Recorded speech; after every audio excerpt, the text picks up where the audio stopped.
Olá amigos, sejam muito bem-vindos para mais uma lista do canal Avaliação Automotiva.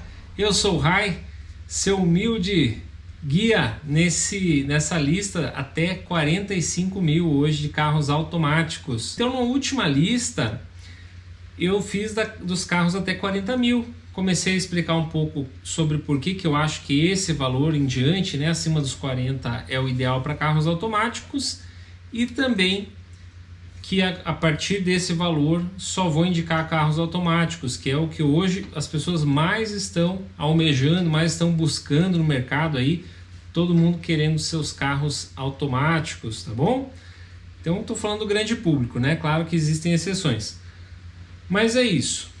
Vamos falar um pouquinho de automático? Então vamos falar o seguinte, tem praticamente três formas aqui para resumir, três tipos de câmbio automático. O câmbio automático mesmo, tradicional, tá? Que tem as marchas. Existe o câmbio CVT, tá? Que é o câmbio continuamente variável, como se ele tivesse o tempo todo trocando de marcha. Na verdade ele não tem marchas, mas é como se ele emulasse essas marchas e ficasse trocando o tempo todo. Qualquer um desses dois, ok. Qualquer carro que você veja nessa configuração, a maioria deles são bons. E a terceira opção, que são os carros automatizados, que eu já falei no vídeo anterior. Fuja desse tipo de carro. Ah, mas como é que eu vou saber? Eu não entendo de carro, como que eu sei que o carro é automatizado? Regra geral, Volkswagen e Fiat, nessa faixa de ano que a gente vai estar vendo aqui, 2015 aproximadamente, praticamente todos são automatizados, tá? Tanto das linhas mais econômicas, que é o nosso foco maior aqui, carros mais simples, quanto às vezes até carros mais sofisticados, aí que a Volks tem câmbio DSG, por exemplo, que não é um câmbio ruim, é um câmbio bom, mas costuma dar problema, costuma estragar, então eu não vou indicar nenhum desses carros. Então você vai ver que na lista anterior e nessa não tem Fiat e não tem Volks, não são os únicos automatizados. Existe o câmbio da Chevrolet chamado EasyTronic, que também é um câmbio automatizado. E existe também na linha Renault, por exemplo, o Sandero. Eu já tive esse carro que era automatizado também. Tive problema com o carro, inclusive. A minha mãe tirou esse carro 0 km e eu comprei dela com uns 40 mil quilômetros aproximadamente. E esse carro deu problema no câmbio, começou a dar umas travadas. Levei na concessionária, era mais de 4 mil reais para fazer o reparo, certo?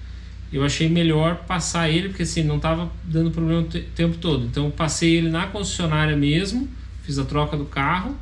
Achei que seria desperdício gastar esse dinheiro e vai que fica bom, não fica. Esse tipo de serviço não tem muito tempo de garantia, né? Acho que eles davam uns 3 meses de garantia, 6 meses de garantia, enfim. Eu vi que estava com a bucha na mão e preferi passar para uma loja para eles consertarem e se virarem. Então, já tenho essa experiência ruim, né, com o câmbio automatizado, mas não sou só eu, né? Muitas e muitas pessoas têm problema. Dito isso, todos os carros que estão na lista aqui são automáticos ou câmbio CVT, são boas opções, alguns melhores que os outros, e a gente vai discutindo isso conforme a gente vai conversando aqui. Tá certo? Desculpa aí, demorou demais, mas é só pra gente dar uma pincelada aí para quem ainda não entende muito de câmbio automático e tal, às vezes acaba comprando o gato por lebre, né? Então vamos lá, o primeiro carro da lista já vai ser um pouco polêmico, tá? Porque tem muita gente que tem um baita preconceito com os carros franceses. Esse aqui é um Citroën C3. Eu particularmente não gosto muito desse carro, mas por que ele está na lista? São dois motivos. Primeiro, ele é um carro 2018, então é um dos carros mais novos aqui que você consegue comprar automático de verdade com 45 mil reais. 2018, tá? E também esse tem um câmbio de 6 marchas automático, que na minha opinião é o que mais me agrada, é o que eu gosto mais. Eu prefiro o câmbio automático de 6 marchas, principalmente, quanto mais marchas melhor, para a gente simplificar, do que um câmbio CVT, por exemplo, que é bom, mas tem um problema de arrancada, lento para fazer arrancada, faz muito barulho, segura muito giro. Então eu prefiro esse tipo de câmbio. Então esse é um motivo desse carro estar aqui. Não seria minha opção na lista, mas está aqui. Se você quer um carro bem novo, né, ele tem a vantagem também de ter uma direção bem molinha, direção elétrica. O que esse carro fica devendo? Na questão de revenda, você vai perder bastante dinheiro, esse é o ponto principal. O carro francês realmente desvaloriza mais. E esse carro também não tem muito porta-malas, tá? Essa é uma outra questão. E ainda tem a questão de peças e manutenção da Citroën, que são um pouco mais caras do que outros carros que a gente vai ver aqui na lista. Tá legal? Vamos para a segunda opção. A segunda opção é o Chevrolet Cobalt, já falei desse carro também. É um carro muito bom, confortável, tá? Um carro muito macio para dirigir, extremamente confortável esse carro. Tem um motor bom, 1.8. Vantagem desse carro, já tem multimídia também. O Citroën ali naquela versão também já tinha uma multimídia. Esse também conecta com Android Auto, Apple CarPlay, então já é um carro bem moderno assim na conectividade. Esse aqui é um 2015, tá? Se você achar, às vezes você acha um carro 2016, geralmente está um pouco mais para a faixa dos 50 mil, porque o 16 ele já teve uma alteração visual com o facelift externo, né? Mudança no design externo, que eu gostei, porque esse aqui eu acho que é o defeito dele. O exterior dele é muito quadradão, assim, muito antiquado. Depois do facelift melhorou bastante o carro. Mas então já falei todas as vantagens do carro, o defeito seria esse. Eu acho que é mais a questão de design ali, tá? Câmbio desse carro automático 6 marchas também, excelente. E também esse é um carro fácil de manter. Se você quer um carro com mais luxo, um motor mais forte, mas às vezes tem medo de conseguir manter um carro, por exemplo, um Cruze, um Civic, um Cerato, enfim, esse é uma boa opção aqui porque ele é mais barato de manter do que esses outros que eu te falei, tá legal? Então ele tem muito mais qualidades do que defeitos, essa é uma ótima opção. Próximo carro, Toyota Etios, o carro do tio, é tiozinho, é tiozão? Esse é o carro dos tiozinhos, né? É o carro do aspirante a tiozão do Corolla. Esse carro também tem mais qualidades do que defeitos. Ele é um carro muito bom, confiável, Toyota, então ele tem uma qualidade de peças, né? Dificilmente vai dar manutenção, vai incomodar um carro desse. Tem um bom motor, 1.5 esse aqui. O câmbio automático desse carro, ele é um câmbio de 4 marchas, tá? Então ele é um câmbio que você sente um pouco mais a troca, sente um pouco mais o tranco. Dentre os carros que eu escolhi, esses de 4 marchas, eu diria que são os menos confortáveis, seriam os piores nesse quesito do câmbio, tá? Mas o Etios é um carro muito bom, 2017, bom de ano, fácil de passar para frente, bom porta-malas, aqui é um sedã.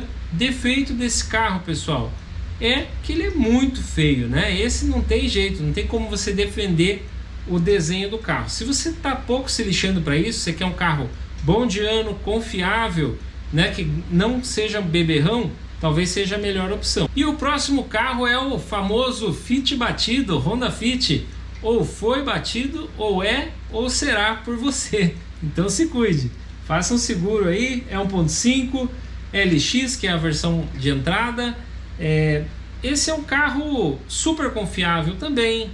Honda, né? Aquela qualidade japonesa, de pés, de acabamento. Dificilmente você vai se incomodar com um carro desse, por qualquer questão mecânica, assim. É um carro confiável. Defeito desse carro, que ele já está um pouco também bem rodado aí. Essa versão aqui é um facelift também, então ele já foi atualizado um pouquinho ali, os faróis novos e tal, mas continua sendo, né, um carro que já estava há bastante tempo em linha. Isso tem um lado bom de você conseguir peças em abundância e fica mais fácil de manter o carro, mas tem um lado que você está com um projeto um pouco mais antigo também, tá? Mas é uma ótima opção. Ele tem uma jogada que você rebate os bancos traseiros, ele fica plano, assim, fica um furgãozinho. É um carro bem interessante, bem confiável. O interior dele que é mais espartano, né? Não tem muito luxo ali no design interno, tá? Mas é um bom carro também. Próximo carro, Renault Fluence. Me cobraram esse carro já nas listas e eu guardei ele na manga para essa lista aqui. Por quê? Porque esse aqui é um 2016, então ele já era também a versão, né, das últimas ali, que já estava todo alinhado, questão mecânica ali. Quanto mais tempo o projeto tem essa vantagem também de eles irem consertando os defeitinhos de projeto, né? Nunca compre o carro no lançamento, deixa acontecer ali que vão surgir alguns problemas tal, e a montadora vai sanando, vai solucionando e melhorando o projeto, que foi o que aconteceu com o Fluence, que recebeu o câmbio automático CVT, tá, da Nissan. Então o Sentra e o Fluence são praticamente o mesmo carro, cada um com uma roupagem diferente.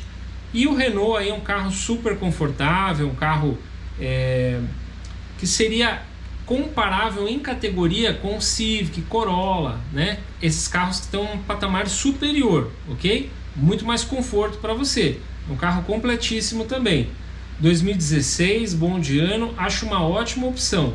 Ele é mais banheirona, assim, né? Um carro grandão. Então, se você gosta desse estilo de carro, tá aí, excelente opção, Renault Fluence. Ah, mas é francês. Mas esse aqui dá pra gente dizer que ele é um híbrido aí de francês com japonês, certo? Que ele tem muita parte mecânica aí do carro japonês, da Nissan, e por isso mesmo é um carro super confiável também. Tá legal? Boa opção. A próxima opção é o HB20. Esse bate ponto aqui, né? O Hyundai HB20, como eu sempre falo, um carro muito vendável, pão quente, um carro que caiu muito no gosto do brasileiro. Então essa é a grande vantagem do carro. Ele é como se fosse o Gol, né? Aquele carro que precisou fazer um dinheiro, anunciou, vendeu, tá? Mas é um carro confiável também. Não seria minha opção na lista por dois motivos. Primeiro, que ele também tem aquele câmbio 4 marchas automático. E o segundo motivo é que ele é um carro pequeno, muito pequeno, né? Então, no meu caso, eu tenho filhos, já não interessa um carro desse. Mas se é um jovem, casal jovem, até uma criança pequenininha aí, dá para pensar num carro desses. Legal? 2015 também uma opção legal para você aí. E o próximo carro é aquela tragédia, né? É a categoria que eu menos gosto, minivans. Essa aqui é uma Chevrolet Spin. Por que ela está na lista? Porque a lista não é para fazer meu gosto, minha lista é para trazer carros que eu acho que são boas opções. E a Spin é um carro que é uma boa opção, por quê? Super espaçoso, é um carro enorme, tá? 2018 também, bom de ano esse aqui que eu peguei. Pode ser que você não encontre, talvez no dia que você estiver procurando, gente. Eu faço a procura do dia, né? Então de repente você pode achar melhores ou piores do que eu estou achando aqui. Esse aqui é um 2017-18, tá? Tá com kit gás, o que preocupa um pouco, pode ser que esse carro tenha sido táxi, alguma coisa nesse sentido. Câmbio 6 marchas Chevrolet, como eu falei, para mim é o melhor câmbio. Eu já tive um Onix com o mesmo câmbio e gostei muito, era muito gostoso dirigir o Onix com esse câmbio de 6 marchas, tá? É um carro completíssimo também, já tem aquela multimídia bacana da Chevrolet, conexão, né? Android Auto, Apple CarPlay, então um carro bem conectado, tudo. Espaçoso, fácil de manter, barato de manter. Defeitos desse carro, é um pouco beberrão, tá? É 1.8 e também é um carro grande e pesado, né? Outro defeito do carro, questão de beleza, alguns gostam, outros não. Não dá para dizer que é um defeito, né? Uma questão de gosto. O que mais seria um defeito desse carro? Talvez que essa linha de minivans está entrando em extinção, né? Praticamente extinta. Apesar que a Spin ainda vende 0 km. Acho que deve ser o único ou um dos únicos carros dessa categoria que ainda vende 0 km, tá? Mas tá aí, se você precisa de um carro grande, se precisa de muito espaço, te recomendo a Spin. Se você não precisa tanto assim, se só... a questão é que eu tenho um filho, tenho 2 filhos. Eu iria de sedã, só pegaria uma minivan se for extrema necessidade de espaço, ali se você tem uma loja, um comércio, precisa rebater banco e encher ali o espaço do bagageiro, tá? Por que eu estou falando isso? Porque a minivan te oferece o mesmo que o sedã oferece em termos assim de conforto, só que ela gasta mais combustível, ela é desembolsada, ela não é tão segura na estrada, não faz curva tão bem quanto o carro sedã. Então essa é a minha opinião. Próximo carro, dinossauro, Hyundai Tucson.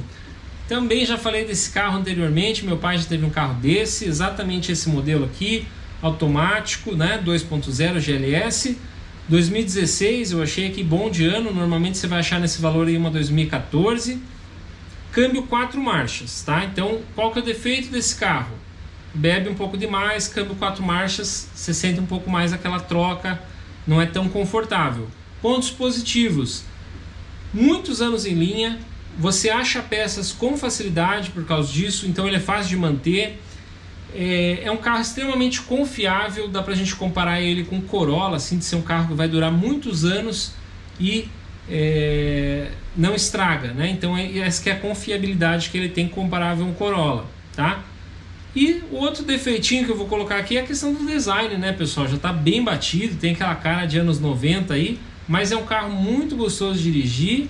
Então ele fica meio a meio ali, tem metade qualidade e metade defeitos aí. Mas tá aí, se você quer um SUV, tá aqui uma opção boa e barata e confiável, tá? Tá legal? Vamos pro próximo. Eu vou dar duas opções para vocês e quero que você escolha o que você acha mais interessante e coloque nos comentários. Eu coloquei o sarrafo do ano do carro. Quem já está acompanhando minhas listas está vendo que eu sempre priorizo o carro mais novo possível, tá? Do que pegar um carro muito antigo, mesmo que seja um bom carro. Mas eu quero saber a tua opinião. Então a primeira opção aqui, a gente vai quebrar essa regra e eu vou trazer para vocês um Toyota Corolla 2010. Olha só, 2010. A maioria dos carros que a gente viu aqui eram 2015, 16 até 18. Então carro 2010, então de 5 a 8 anos mais antigo que os outros. Só que é um Corolla, gente. É o magnânimo dos carros confiáveis, né? Aquele carro que não estraga de jeito nenhum. Aquele carro tá aqui, ó. Esse que eu peguei para vocês tá até com a foto das revisões da concessionária, 88 mil quilômetros ele tá falando aqui. A parte externa ele é bonito ainda, né? Mas o interno já tá bem datado, né? Bem parecido até com a Tucson que a gente estava mostrando agora há pouco. Você pode ver, né? O painel bem estilo anos 90 também. Mas ele é robusto, simples, confiável, tá? Um carro que você pegar aí com 80 mil quilômetros, 90 mil quilômetros, tá tranquilo. Um carro desse você faz 200, 300 mil quilômetros tranquilo, se tiver sido cuidado ali as revisões e tal. Como esse estava com a fotinha da revisão, é isso que eu quis colocar para você. Você pegaria um carro desse, 2010, sabendo que ele foi bem cuidado, né? Tendo as provas ali que foi feita revisão e tudo mais, levando o teu mecânico de confiança, dando uma checada no carro e vendo que ele é de procedência. Você prefere ter um carro desse ou você prefere ter esse próximo aqui, que é um Nissan Sentra? Então o Sentra é 2014, tá? Que também poderia estar falando do Fluence aqui, né? Mas quero saber entre o Toyota Corolla e o Sentra, porque aí você tem uma base assim, são dois carros japoneses, certo? Então não dá para falar, eu vou nesse que é japonês, não vou no Fluence que é francês. Os dois são japoneses, confiáveis, tá? Mecânica boa. O que pesa a favor do Toyota? Ele vendeu muito mais quantidade. Então tem as peças originais, existem até peças de paralelo para a Toyota. E se você precisar recorrer a um desmanche, alguma coisa assim, como vendeu bastante, também teve bastante carro que bateu, deu perda total e o pessoal, né, desmonta e vende as peças aí. Então tem mais facilidade para manter o carro do que o Sentra, tá? Em contrapartida, pesa a favor do Sentra, que ele é um carro mais novo, que 2014, está melhor de ano, apesar que ele está até um pouco mais rodado, aqui está com 94 mil quilômetros acusando aqui, certo? Mas também é um carro que aguenta 200, 300 mil quilômetros tranquilo, se tiver sido bem feitas as revisões básicas dele ali, troca de óleos, troca de filtros, troca de correias quando tem que fazer, né? Então tá aqui, ó, 45 mil, já é mais moderno, claro, tem até o multimídia e tal, né? Então ele é um carro mais vistoso também, a aparência dele mais moderna, tanto externa quanto interna, e é o câmbio CVT. Esse é outro ponto forte desse carro, então ele é muito mais confortável do que o Corolla, que é câmbio automático de 4 marchas, ok? Então qual que seria a sua opção? Pegar um Corolla 2010 ou pegar esse Sentra aqui 2014? Me diz aí. É isso, com isso a gente encerra essa lista, a gente vai falando mais sobre câmbio automático, talvez fazer um vídeo só sobre isso. E eu acho que eu vou fazer um vídeo para vocês de quais carros não comprar, que isso é muito importante, que vendo os carros automáticos tem muita bucha. Se você teve um carro desses, qualquer um da lista, ou tem um amigo familiar que teve e tem uma experiência para contar aí pra gente, conta, coloca nos comentários, porque isso vale muito mais do que o meu pitaco, tá? Isso vale muito mais, que é a prova de quem tem o carro, conviveu com ele no dia a dia, teve problema, não teve, é fácil de manter, tive problema, tive dificuldade depois para vender o carro. Então vamos trocando essas informações, que com certeza isso é muito útil para quem está gostando de acompanhar o conteúdo aí, procurando se informar para trocar de carro. Tá legal? Muito obrigado, um grande abraço, até o próximo vídeo.